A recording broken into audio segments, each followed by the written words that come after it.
Un nom dont vous avez peut-être peu ou pas entendu parler, sauf si vous suivez un peu Brampton dans la OHL, et donc là, ça, Florian Jackai ainsi que Marek Vanacker, éligible l'an dernier, ou si vous avez suivi le Linka Gretzky, quoique il était un petit peu invisible, c'est Jake O'Brien, recru par excellence dans la OHL lors de la dernière saison, 64 points en 61 parties. Je rappelle, à sa saison D-1, est-ce pas piqué? Évidemment, son équipe était excellente, ça aide, mais si vous regardez les séquences, O'Brien était souvent le play driver sur le jeu, le conducteur. C'est un attaquant de 6 pieds, un incroyable fabricant de jeu, avec une vision et une créativité, comme il y a très peu dans cette QV. Comme en témoigne, c'est 13 buts et 51 passes.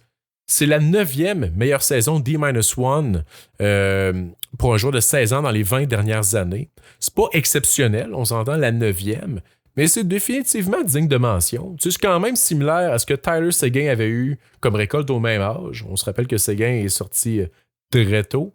Les seuls joueurs à avoir mieux fait que lui à 16 ans à leur année D-1 dans la OHL, dans les 20 dernières années, je crois, c'est McDavid, Stamkos, Galchenyuk, Michael Misa, éligible en 2025, on le rappelle, Cole Perfetti, Travis Konechny, Tyler Seguin et Matt Pumple. Fait que c'est quand même une belle liste de joueurs là, à être au travers. O'Brien, c'est ça, il a malheureusement été blanchi lors du Linka, malgré d'excellents flashs là, de gros hockey IQ puis de vision, mais vraiment de flash. Je pense qu'il n'a juste pas été mis dans un rôle très offensif. Je pense qu'il passe peut-être encore sous le radar aux yeux de la majorité des partisans, mais si vous avez un joueur là, à dire à vos amis là, de surveiller comme étant un gros riser potentiel en cours de saison, moi je mettrais un petit 5 là, sur Jake O'Brien, définitivement dans mes candidats préférés pour justement riser. Le prochain nom, j'évoque déjà la possibilité que ce gars-là devienne un de mes gros coups de cœur. Ou peut-être pas, mais il est tôt. Il est tôt, guys. Mais c'est Lyndon Lakovic. Attaquant de 6 pieds 4, très talentueux, bon patineur, évoluant pour Moose Jaw dans la WHL. Fait que vous l'avez peut-être vu si vous avez suivi les séries de la CHL. Moose Jaw qui devrait perdre quelques plumes cette saison avec le départ là, de plusieurs vétérans, dont Matthew Savoy, Furcus, Matechuk et compagnie.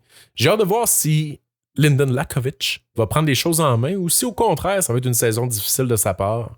Mais s'il connaît une saison intéressante, à 6 pieds 4, avec le patin qu'il a, ses mains sont lancées, ses habiletés de passeur, je pense qu'il pourrait être un très gros riser dans plusieurs listes. Puis, comme je disais, pourrait possiblement devenir un de mes coups de cœur. Il dit lui-même, évidemment, ce que je veux dire, c'est à prendre avec des pincettes. On rappelle, Michael Hage a dit en entrevue qu'il disait s'inspirer de Jack Eichel dans son jeu. Là, les sites à clickbait ont repris ça. Ils ont dit que Montréal ont repêché le prochain Jack Eichel. C'est pas ça qu'il disait. Fait que bref, Lakovic dit qu'il a souvent entendu des comparaisons de son style de jeu, stylistique, avec Rick Nash. Ça peut vous donner une idée du style de joueur. Fait que Lyndon Lakovic, gardez ce nom en tête. On rappelle toutefois un incident survenu en 2023. Incident durant le